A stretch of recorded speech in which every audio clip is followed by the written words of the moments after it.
Hello everyone, a new voice for you guys at GM Games. My name is CoachFury and I run my own YouTube channel for GM Games, and the guys over here at GM Games decided to offer me the opportunity to run a couple of Let's Play episodes for you guys on Draft Day Sports Pro Basketball 20. So obviously being a new channel for me and a game that I'm familiar with, but perhaps one that you guys are not familiar with, we've decided to go with a slightly different challenge to some of the ones that you may see on the channel. We're going to be focusing on the pro basketball scene, obviously being a pro basketball game that we're going to be looking at. And we're going to be looking at a particular era of time for this one. And that is around the 85-86 season in the NBA. And we're going to be trying to accomplish quite a difficult challenge, really. We're going to be taking over a particular team, as you can see here, the Utah Jazz.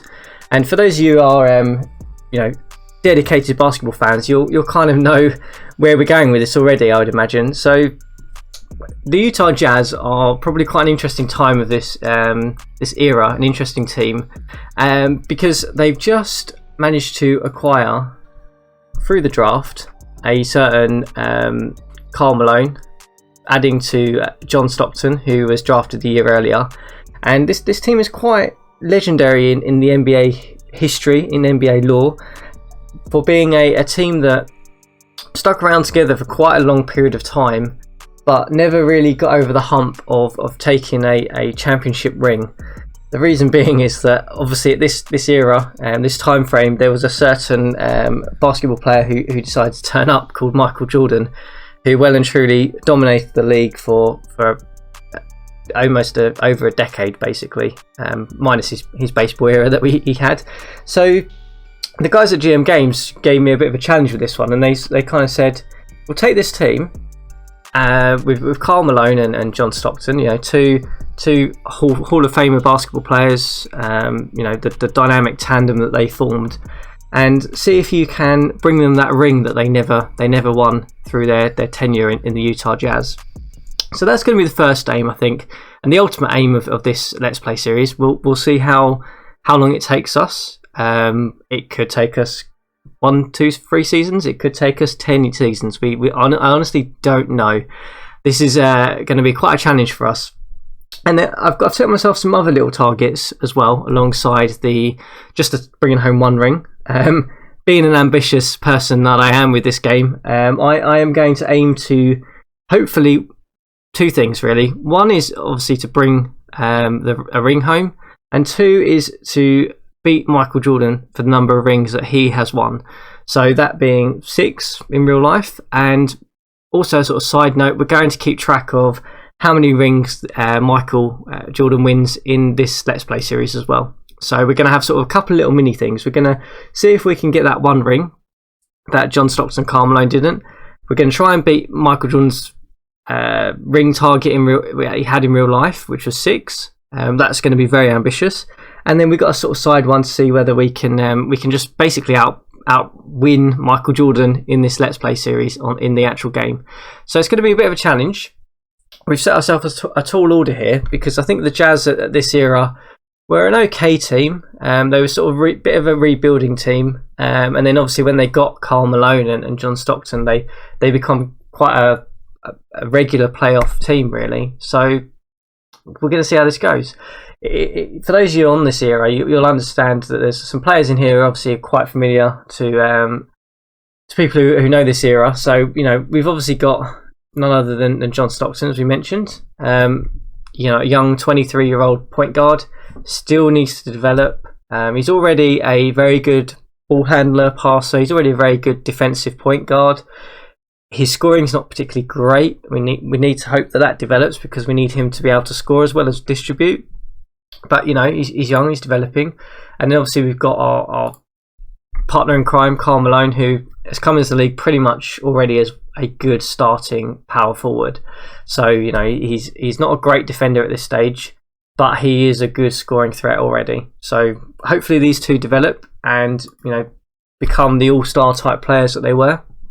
And in terms of supporting cast that the Jazz have got at the moment, I guess the real standout one is that I know of a Thurl Bailey, who was a pretty good scoring forward at the time. He wasn't a great defender, and kind of quite well replicated here actually. He's quite an intelligent player. He kind of did a bit of everything. He was a bit of an old school, what you call a tweener play. He really didn't fit the power forward mould at the time. He didn't really fit the small forward position. So we'll see how he turns out, because at the moment he's in direct competition with the likes of Karl Malone for that starting position. So whether he stays long term, we don't know.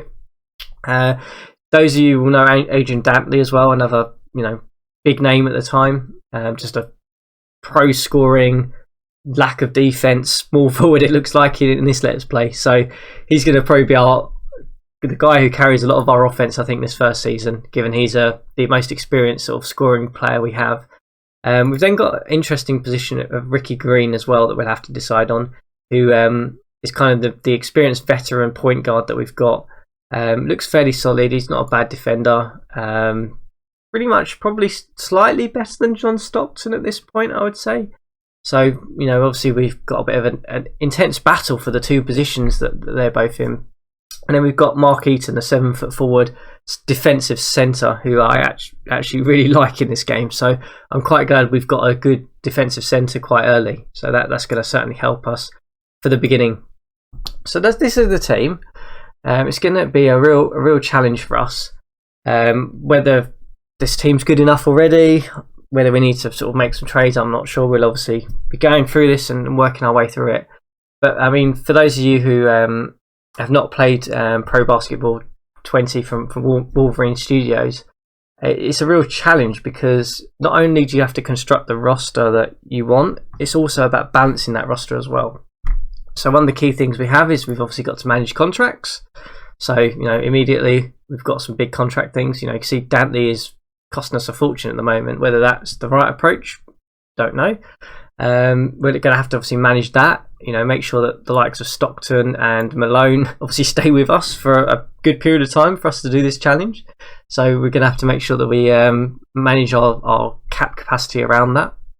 And the other things that we can do, because in this actual version, I've taken full control. So I am the coach and the general manager. So I'm going to also be doing the trades, the contracts, and also doing all the rotations. And you can see here's the screen for us managing rotations in terms of who we want starting, at what points in the game do we want certain players in.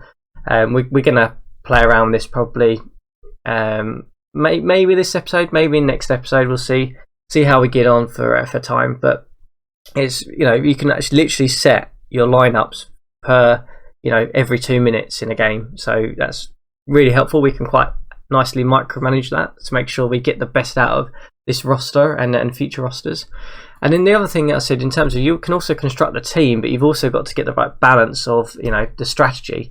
So Drafto Sports has this strategy screen for your team, and you can look at different offensive strategies, defensive strategies. And I think for us, I'm going to quickly tweak this actually. So, you can obviously play a balanced one, pace and space, perimeter, grind, 7 seconds. So you can basically change it up depending on what types of shots you want that are more favourable to your players, what sort of pace you want to run at, whether you want to go slow, faster. We're obviously going to go for a post focus, because Karl Malone is one of the greatest scoring power forwards of all time. We've got Thurl Bailey as well, who's a good scorer in there. So we're going to try and focus to put the ball in there as much as we possibly can, because we've got the distribution and the guard positions as well. So that's how we're going to set up to begin with, I think. Likewise, on defensive strategies, you can set up a whole range of things. Whether you want to be really aggressive on defense, more passive, switching, as anyone who follows the NBA now knows that they do that all the time now. And then straight man-to-man. So we're going to stay with straight man-to-man, I think. Defense is a bit of a mixed bag, but we'll see how that plays out. We might adjust that going forward if we get roster changes, but I think for now we'll just go straight man-to-man. And then the other thing you can do, which I really like that they've added this into the game for this latest version, is you can actually set up assignments. So you can literally have your players, depending on who they are, and different assignments, whether you want to just mark anyone, a post or perimeter player, or whether you want them to mark specific players. So come playoff time, we'll be using that heavily, I imagine. Perhaps not in the regular season, because that's a little bit too much of a micromanagement challenge for us. So that's our team. That's the Utah Jazz. That's the challenge. Should we have a little look around the rest of? Oh, but actually, before we do that, one other thing we should probably touch on before we progress forward is on the draft, because that's obviously going to be quite a big focus for us, because we're also going to need to draft players and sign players, so we need to make sure that we're doing both pretty well. And the way that Draft Day Sports does that is you essentially get points and you assign points based on region and locations. So you can see here, I've obviously heavily focused on US college regions. No surprise, the majority of the draft at this time of year in the 80s was American based. And then I've sort of done a small focus on Eastern Europe because you've got likes of Sabonis and Petrovic lingering around in this draft as well. So the actual drafts that we're going to be using, I probably should say, are the actual drafts of the era. So actual players who were in the 1980, I think it was the 86 draft are here. So Jeff Hornyak, who Jazz players, Jazz fans will know, ended up on the Jazz with Stockton and Malone. So we might get him, we might not. We'll see how it goes. There's some quite good players in this next draft coming up. I mean, Petrovic is good, Sabonis is good, Rodman, obviously everyone knows about him. Ron Harper, Mark Price was a pretty good guard, but we don't need one of them. But so we'll keep an eye on that as we go through as well. And we'll get email messages about players who might be sleepers in the draft, might be good development players. We'll certainly see how that plays out. But this is going to be a proper challenge because, as you may see in the league, there are some quite good teams at this moment in time around this era. So it's not only the Bulls we're going to need to worry about, but it's also going to be some other teams, and let's have a quick look at them. If I go to the magazines, that's probably the best way. So you get these little magazines as well for those of you who haven't played this game about draft, free agency, so we can look at that as we get nearer to the time. There's also quite a nice fantasy draft tips, which just looks at basically the best players in the league. It gives you quite a nice little snapshot. So you might see there's a certain Larry Bird in the league still here. But yeah, so in terms of teams that are probably going to be our competition, you've got the 76ers, who had Charles Barkley, Moses Malone, Irving, Cheeks at the time. We just talked about the Celtics, but it's essentially Larry Bird, McCall, Parrish. So all of these legendary names at the time. We're going to have a real challenge to try and beat some of these. Let's see if we can get down to the Bulls here. So the Bulls, obviously not quite the Bulls that dominated the league for so long. It's still early era Bulls, where it was Michael Jordan, Gervin, who is probably near the end of his career at this time, and then a mixed bag of personnel. So they obviously haven't got Pippen, they haven't got Rodman. So I guess that can play into our advantage because the Bulls might not get Pippen and they might not get Rodman. So hopefully that gives us a chance for that third objective to try and just beat Michael Jordan in this league. You then got obviously likes of some of these other teams. You've got the Isaiah Thomas Pistons at the time, the bad boy Pistons, sort of coming to the end of their era, but still got Lambeer, Johnson and Thomas and co. And then we've obviously got the other teams that are sort of lingering around at the time. You've got the New York Knicks, Patrick Ewing. They're probably going to be a bit of a threat for us. And then if we go over to sort of the Western Conference, got the likes of the Rockets at the time, who had Hakeem, who just joined. This Rockets team did win, I think, a championship in a couple of years' time from here. Robert Reed was a good player. Looking at, I think not the Spurs. I'm trying to think of the other teams who are people will recognise. So you've still got the Lakers, the Showtime Lakers with Magic Johnson and Kareem. So it's not going to just be the Bulls and Michael Jordan. There are some of these lingering championship teams that are hanging around here that we're going to have to try and beat. So there's obviously our lineup at the minute. So it's going to be an interesting challenge for us. Whether we have the personnel to do it immediately, I don't know. Whether we need to make trades and things and build a proper team around the Jazz, we'll see.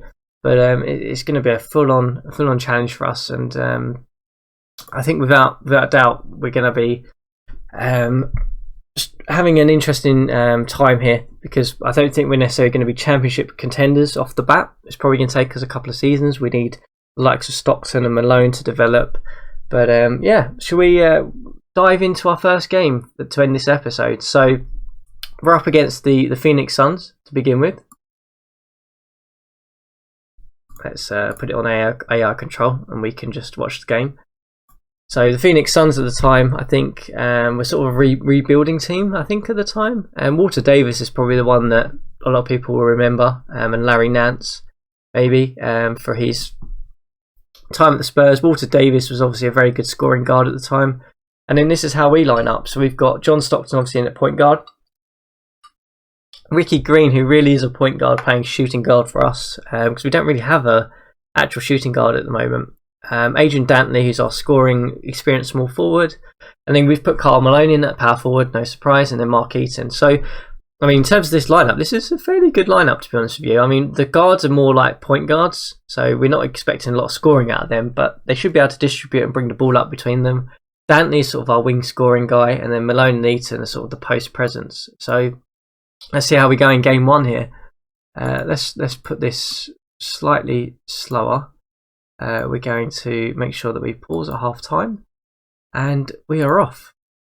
So for those of you who have not played this game or not done it before, I mean, this is obviously modded, so we can get some really nice mods on the forum and community, which is actually really active, and it talks quite a lot about, you know, there's, you know, this historic mod comes with the game, so the actual players come with the game, but you can mod it, so you can put the graphics in like I have for the Jazz and the Suns. Unfortunately, there's no mods for the actual realistic venues at the time, so we're kind of going with modern era venues and jerseys and things. But yeah, so we're off to quite a good start here with 6-3 early in the first quarter here. It looks like Stockton's started pretty well. Malone's got a couple of got one bucket at the moment, so yeah, we'll see how we go. I think in terms of how we're going to build this team, as I said, we're obviously going to focus very much on the post presence and making sure that we get Malone the ball as much as possible, because he's going to be the one who's going to score a lot of our points. So, you know, my aim with this is to hopefully get to a point where Malone is our primary scorer and he's, you know, putting up 20 points a night. Probably a 20-10-1 would be nice to see if he develops. Stockton's probably looking for, I'm hoping to get about between 10 and 12 points out of him, and hopefully sort of double digits in the assist numbers. And then, yeah, we'll try and build around that. I mean, we were quite lucky, obviously, Eaton at the time is a perennial defensive juggernaut. So we're quite lucky that we've got him off the bat, because that immediately locks down our post defense. So we don't necessarily need to go out and find anyone there, because at the time, obviously, in this era, there was a lot of really good centres around. We talked about Hakeem, we talked about Kareem Abdul-Jabbar. You know, two really good centres. There's obviously Charles Barkley at power forward. Says, you know, post presence forwards were really good at the time. And there was a lot of the play was into that area. Whereas, you know, obviously now it's a lot about wing play. So, you know, that's where I think we're going to go in terms of our focus on offense. We're obviously going to have Stockton as our main point guard. You know, we're very lucky that we're going to have that to begin with. And then I think in terms of the shooting guard and small forward positions, we're going to try and get some guys who are mixed bag. So it might be that we bring in a couple of specialists who can just play a bit of defense, and a couple of, you know, just scoring guards, scoring wings who can just, hopefully, if we need a bucket and we're not getting it inside, we can distribute the ball there and they can kind of get their own shot. So we kind of got that a little bit in Dantley at the moment. We're hoping that you know, I'm hoping that he sort of puts up some good numbers for us to begin with. Whether we keep him long term, because he is 29 and he's prime, and obviously the rest of our team is sort of not at that age. We'll see. We'll see what's available. We'll see what we can trade for. You know, depends on drafts and things as well. But it looks like here in this early game against the Suns, who probably aren't going to be a playoff team, we're sort of starting to eke out a bit of a lead here, up by 11 points. It looks like our field goal percentage has been pretty good as well, and we're limiting them to quite a lot of field goal shots as well. So we're sort of putting on a bit of good defensive pressure here as well. Not forcing that many turns. We've had quite a lot of turnovers actually. So yeah, I mean, I guess one of the things whilst we're waiting for sort of this half to end, is I quite like the 2D engine as well, because they've made a sort of slight upgrade over it, I would say, over previous ones in terms of the smoothness of it. It's a lot more smoother than the old ones. Still same sort of style and things, same sort of layout. But I quite like you'll see down the bottom here, these energy bars are quite nice to see as well, because as you sort of, if you know, we're obviously going to be micromanaging some of the rotations, we can sort of work out, we watch the games when, you know, the guys are just completely knackered and we might need to readjust the rotation to bring in fresher guys. So I don't think that this rotation we have at the moment is probably going to be our full-time one. The way the game seems to load it up, it seems to just basically all the starters come out at once and the entire bench come in, and I don't like necessarily doing that, because you know, you lose quite a lot if you take all your starters out. So we're going to probably switch that up a little bit. But in terms of, you know, because we've got the likes of Green who can play point guard, so if Stockton's out, Green can come in, and then perhaps Stockton just plays with, you know, Hansen or Dantley or someone else at shooting guard for, you know, a few minutes to sort of give Green a breather. So that's how I think we're going to do it. As we head into the end of the second half here, we're up quite comfortably by 15, and I don't think we've really been under too much pressure really. We've been scoring pretty much at will. You know, shooting 56% is pretty good. Let's have a little look at the halftime stats.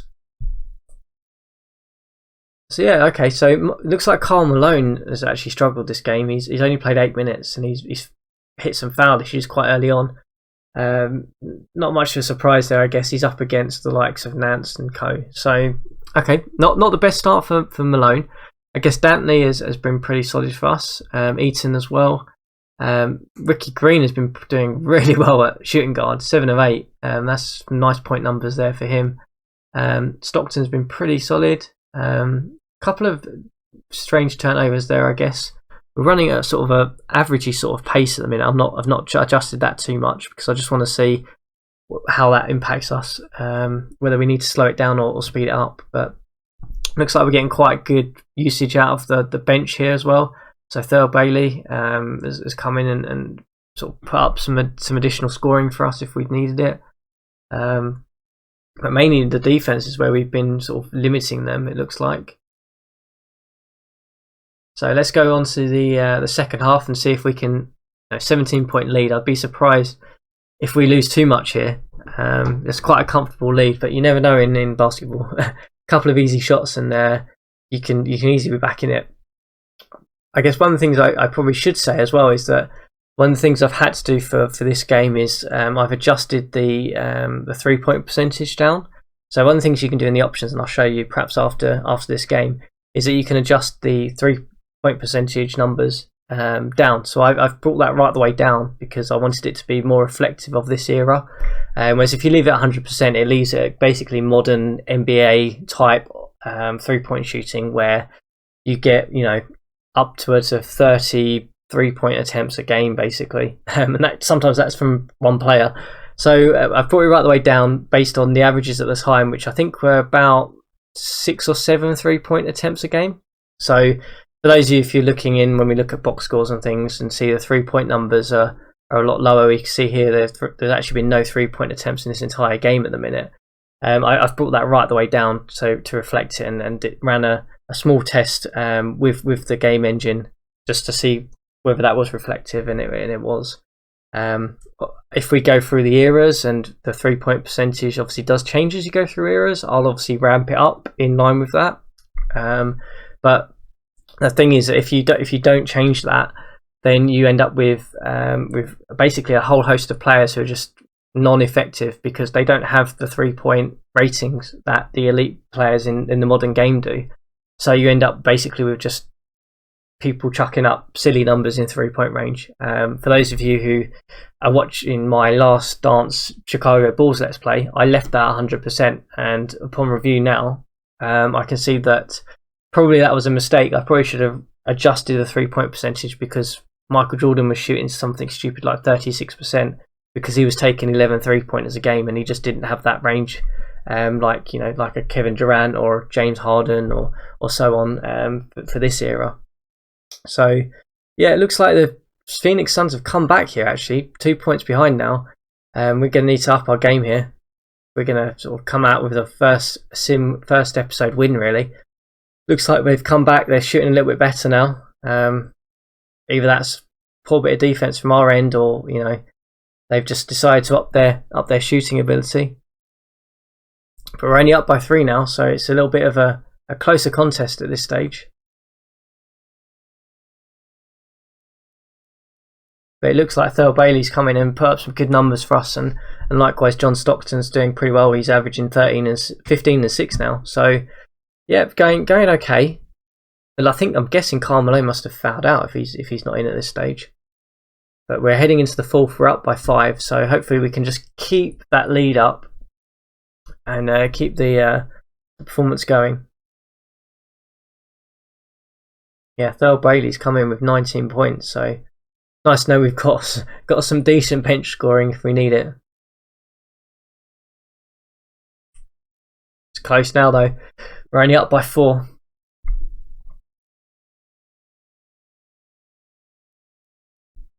Up by 4 again. Oh, up by 2. This is now close now. Oh, we're hitting bricks at the minute. There we go. A nice foul has helped us there. That's all right. It's nice. A couple of nice, really handy fouls there have kind of just given us a bit of a gap.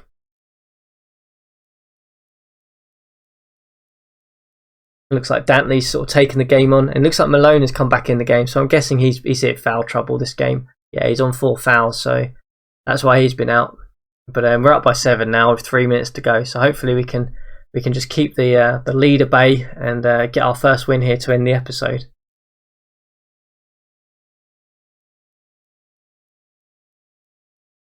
But 2 minutes to go. I think we've got this one in the bag now, guys. 11-point lead.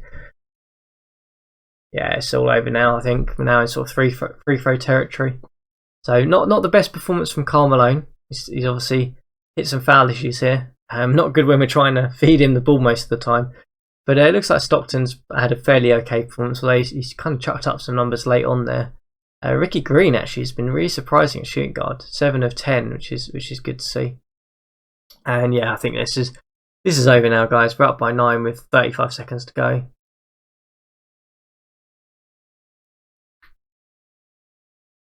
Yeah, there we go. First win off the board, 102-115. Not too bad, guys. Not too bad. They obviously picked up their shooting numbers in the second half there. Look at that. They actually ended up shooting better than us. But yeah, okay, good stuff. So a nice win to begin with. Let's finish off. I'll just quickly show you guys the adjustment I've made. So I've pulled the 3-point attempt factor right the way down. I've not adjusted the pace. I haven't adjusted that at all much. I haven't adjusted any of the other settings either. So let's just quickly have a look at the league media and just see where our projection is for this year. We've obviously got our first win, but we'll just end it up just by having a quick look at that, see whether they think we're going to make the playoffs or not. So yeah, okay, so it looks like we're probably going to be a playoff team. It looks like they're projecting us to be a late playoff seed though. In 7th, I think it's still the top 8 in this, even though there's slightly less teams make the playoffs. So okay, good stuff.